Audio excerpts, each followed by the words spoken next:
वीत राग प्रभु महावीर को वंदन। पूज्य चरण, भाइयों और बहनों, बंधुओं, तेरापंथ धर्म संघ में आचार्य का विशेष महत्व है। जिस प्रकार तेरापंथ में आचार्यों की सेवा शुश्रूषा की जाती है, जिस प्रकार आचार्यों के प्रति समर्पण भाव रखा जाता है, शायद ही ये ऐसी व्यवस्था, ऐसा समर्पण, ऐसी सेवा हम अन्यत्र कहीं देख पाते होंगे।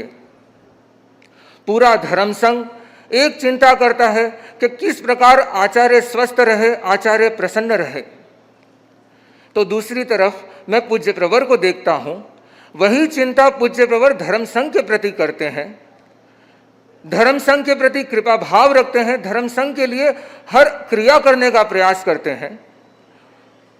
ऐसे देखें तो अवश्य गुरु की कृपा की कभी कोई तुलना नहीं की जा सकती, पर फिर भी मैं एक तुच्छ भाव से एक समीक्षा करने का प्रयास कर रहा था। मेरे मन में ये जिज्ञासा उत्पन्न हुई कि आचार्य प्रवर धर्म संघ का ज़्यादा ध्यान रखते हैं या धर्म संघ आचार्य प्रवर का ज़्यादा ध्यान रखता है। मैं पुनः कह रहा हूं कि कभी भी गुरु की कृपा की कोई तुलना नहीं होती है। मूर्त रूप में गुरु ही सब कुछ है, गुरु ही सब कुछ करते हैं, परंतु फिर भी हम देखते हैं कि यहाँ धर्म संघ हर छोटी से छोटी चीज में ये ध्यान रखने का प्रयास करता है कि कभी गुरु को कोई कष्ट न हो, हमारे द्वारा गुरुदेव को कोई कष्ट न हो, जितना हो सके गुरुदेव के साता रहे, जितना हो सके गुरुदेव की अनुकूलता रहे। परंतु फिर भी कहीं ना कहीं हम स्वार्थवश, जब गाँवों में चक्कर लेने की बात आती है, जब कार्यक्रम लंबे चलते हैं, गुरुदेव के विश्राम आदि में विलंब होता है, पर हमारा स्वार्थ जाग जाता है और हम कहीं ना कहीं गुरुदेव का सानिध्य ले लेते हैं।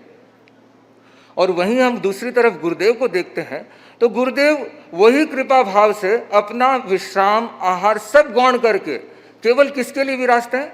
धर्म संघ के लिए। केवल किसके लिए कृपा कराते हैं? हम श्रावक समाज, साधु समाज के लिए।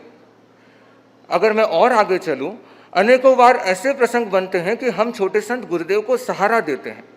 हम ये प्रयास करते हैं कि गुरुदेव की अनुकूलता रहे, गुरुदेव को कोई तकलीफ ना हो, परंतु ऐसे प्रसंग बन जाते हैं कि कई बार हमारा पांव लड़खड़ा जाता है, हम फिसलने लग जाते हैं, तो गुरुदेव हमें मजबूती से पकड़ते हैं। उस समय ऐसा लगता है कि सहारा हम नहीं दे रहे, सहारा तो गुरुदेव हमको दे रहे हैं, गुरुदेव हमारा ध्यान रख रहे हैं। एक बार की घटना है, हम साधु साध्वी ये प्रयास करते हैं अवश्य कि गुरुदेव को अनुकूल स्थान मिले। हवा की दृष्टि से कहूँ, सर्दी गर्मी की दृष्टि से कहूँ तो बात बाइतू की है। सर्दी का मौसम था, मध्याह्न का समय था, तो उस समय सूर्य का जो ताप था वो कुछ अनुकूल था। तो मैंने गुरुदेव को निवेदन किया, गुरुदेव यहाँ विराजेंगे तो कुछ अनुकूलता रहेगी और सामने के स्थान पर साधियाँ विराज सकती है। गुरुदेव ने बहुत देर चिंतन कराया। चिंतन कराने के बाद गुरुदेव कुछ एक तरफ जाके विराज गए। मैंने गुरुदेव से कहा, निवेदन किया कि गुरुदेव कृपा करा के वहाँ विराजे, आचार्य प्रवर की अनुकूलता की दृष्टि से वो स्थान साताकारी रहेगा। तब पूज्य प्रवर फरमाते हैं वो स्थान तो साध्वियों के उपयोग में आ सकता है। मैंने कहा गुरुदेव, मेरी प्राथमिकता, हम सब की प्राथमिकता गुरु सेवा है, गुरु की अनुकूलता है, इसलिए हमारा परम कर्तव्य है कि गुरुदेव आपका ध्यान रखें।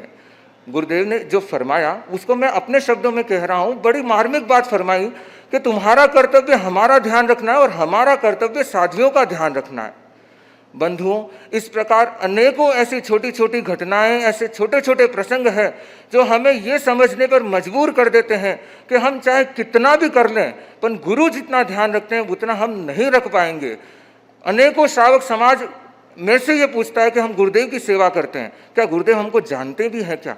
मैंने कहा गुरुदेव जितने जनों को जानते हैं, गुरुदेव जितने से परिचय गुरुदेव का है शायद ही किसी का होगा। जितनी घटनाएं पूज्य प्रवर को स्मरण में रहती है शायद ही रहती होगी। अनेकों बार ऐसे प्रसंग बनते हैं जब मैं दर्शन कराता हूं और मैं अपने हिसाब से परिचय कराने का प्रयास करता हूं, परंतु कराते कराते जब गुरुदेव का चेहरा देखता हूं तो गुरुदेव मुझको देख करके मुस्कुरा रहे होते हैं। तब मैं समझ जाता हूं कि मेरा बोलना व्यर्थ है, जितना मैं बोल रहा हूं उससे कई गुना अधिक गुरुदेव जानते हैं। तो बंधुओं, मैं ऐसे एकदम विश्वास के साथ कह सकता हूं कि गुरु की ये छोटी छोटी घटनाएं, गुरुदेव के ये छोटे छोटे प्रसंग हमारे दिलों में बहुत बड़ा स्थान ग्रहण करती है। हम बड़े सौभाग्यशाली है कि हमें ऐसे आचार्य मिले। हमारा धर्म संघ विशेष सौभाग्यशाली है कि हमें ऐसे आचार्य की अनुशासना मिली। पूज्य प्रवर, आपने जीवन भर सदा औरों को दिया ही दिया है। मैं इस बार आपसे निवेदन कर रहा हूं कि आप कृपा कराएं और हमारी शुभकामनाएं स्वीकार करें। मैं यही चाहता हूं कि सदा आपके स्वस्थता का योग बना रहे, आपके निश्चिंतता का योग बना रहे।